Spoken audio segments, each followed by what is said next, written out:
How to install a WordPress on cpanel.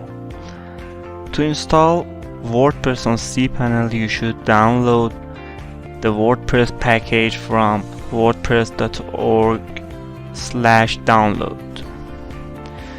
So we can click on download WordPress and download the latest .zip file, the package that you should have in your cpanel to install WordPress. So after you download the WordPress package, you should upload the WordPress package in cpanel. So after you log in cpanel, you should open the file manager in cpanel, and after that you should go to public_html folder and upload the WordPress package in public HTML. After you upload the package of WordPress installation with upload button, you should extract the package content to your WordPress directory with extract button here,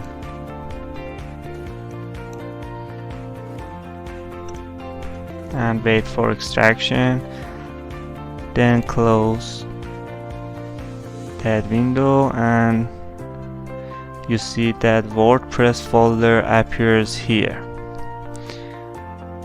Because I want to install WordPress on public HTML on my main folder of cpanel host, we should move WordPress files to public HTML. So let me select all the files and click on move and move the files to public HTML.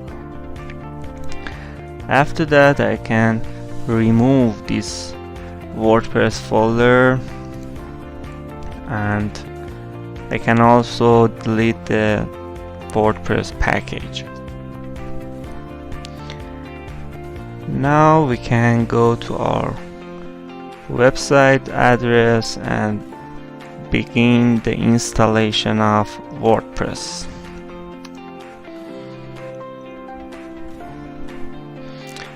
You'll see that you can choose your desired language to install WordPress in this language. I select the English.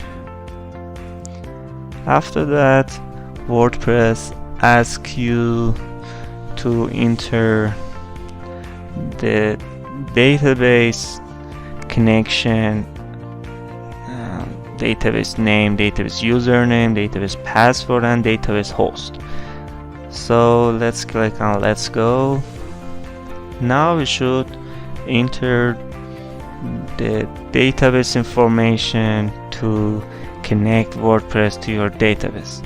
So let's create database on cpanel. We should go to MySQL database wizard. Choose a name for our database. I choose WP. I also use WP for our database name and choose some password and create a user. In this part, I add all privileges to the user and click next step.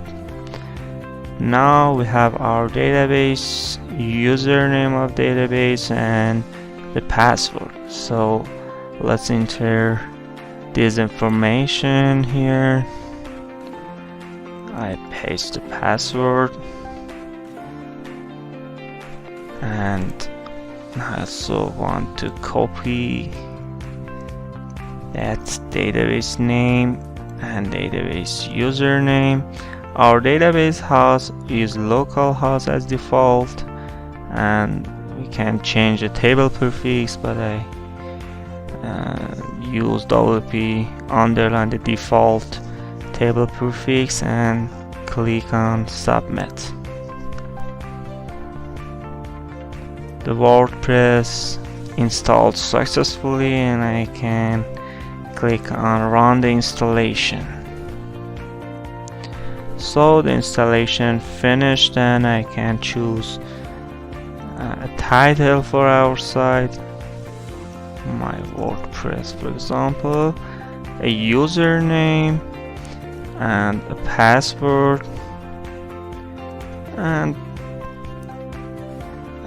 for example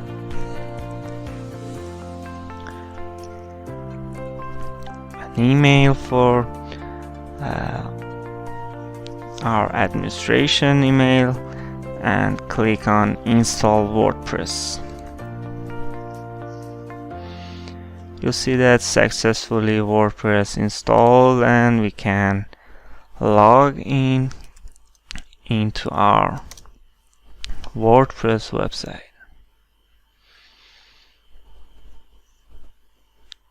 You saw that we installed the WordPress easily, and this is the dashboard of WordPress.